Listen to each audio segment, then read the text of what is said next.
Take a close look at this 1794 Bill of Lading, the foundational contract specifying what shipped goods are whose responsibility. For centuries, common law held sea carriers to a rigid standard known as strict insurer liability. This legal standard meant the shipowner was held entirely responsible for the cargo. If goods were damaged, lost, or delayed, the carrier had to pay for them, whether the crew was negligent or not. Placing absolute liability on the carrier ignored the physical reality of early maritime shipping. A wooden vessel caught in an ocean storm faced immense, unpredictable risks that no captain could perfectly control.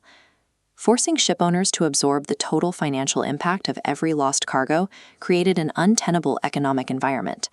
One bad storm could bankrupt a shipping company entirely. The strict common law baseline heavily protected the people shipping the goods, but the financial strain forced carriers to search for a legal escape hatch, setting up a severe imbalance in the market. By the 19th century, carriers found their escape hatch. They began aggressively leveraging a legal doctrine known as freedom of contract. Carriers realized they could rewrite bills of lading themselves, systematically deleting the heavy burdens of strict common law liability. They drafted exceptions until reducing their obligation to a single duty, liability to receive freight, promising nothing about cargo safety. For a 19th century merchant putting their inventory on a ship deck, the consequences were severe. If the ship went down, or if the crew simply mishandled the cargo, the shipper faced total financial ruin with zero legal recourse.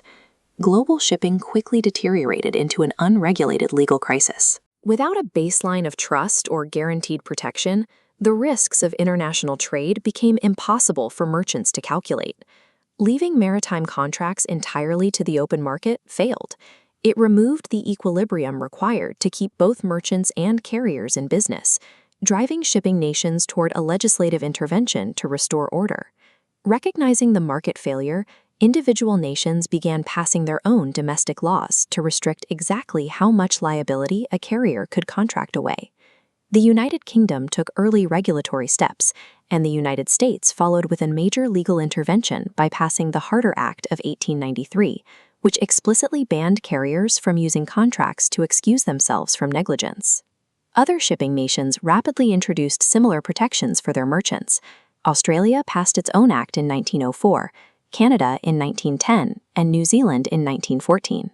But regulating international waters with domestic laws created an immediate logistical nightmare. A single voyage from London to Sydney to New York now had to navigate chaotic, overlapping, and often conflicting legal codes at every port. This tangled web of domestic legislation created a desperate demand among both carriers and shippers for a single, harmonized international standard. The solution arrived at the Brussels Convention of 1924, producing an agreement universally known in maritime law as the Hague Rules. The Hague Rules provided the necessary global patch, overriding the fragmented domestic codes with a unified framework for allocating risk at sea. To make this new framework viable, the Hague Rules were written with highly specific boundaries. They do not apply to every transaction on the water. First, the rules apply exclusively to outward cargo covered by a bill of lading. They explicitly exclude charter parties, where a merchant rents the entire vessel. Second, they operate under a strict temporal boundary. This diagram illustrates what is known as tackle-to-tackle liability.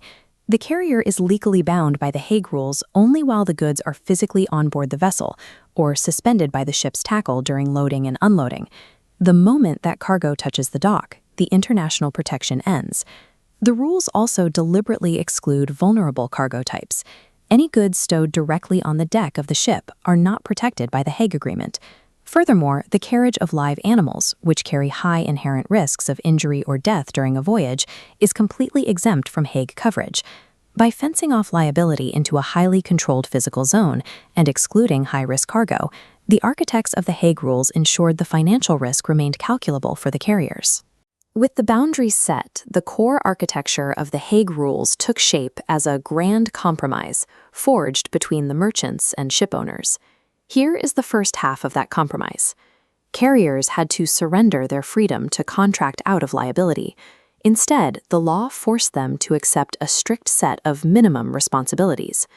By law, the carrier now had to provide a seaworthy vessel, properly care for the cargo, issue a valid bill of lading if the shipper demanded one, and proceed on the agreed route without deviation. These minimum responsibilities became physical requirements on the docks. The crew was legally bound to handle and stow goods properly or face financial penalties. But the carriers agreed to this only because the Hague Rules offered them a powerful reward in return, the guarantee of maximum immunities. Returning to the right side of our ledger, the rules protect carriers from infinite risk by granting them 17 specific exonerating clauses under Article 4, Rule 2. If cargo is lost due to an act of war, a sudden act of God, or saving a life at sea, the carrier is legally shielded.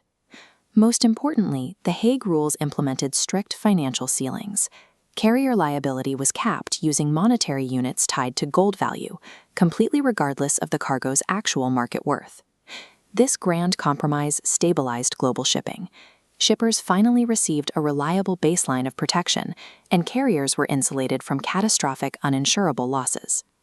The 1924 Hague Rules established the basic legal architecture of international shipping, codifying the specific balance between a carrier's duties and their protections. However, as the world moved into the mid-20th century, the sheer scale of global logistics completely outgrew those original 1924 financial limits. To address this, the 1968 Brussels Protocol created the Hague-Visby Rules. They targeted financial limitations and were refined in 1979 for modern currencies.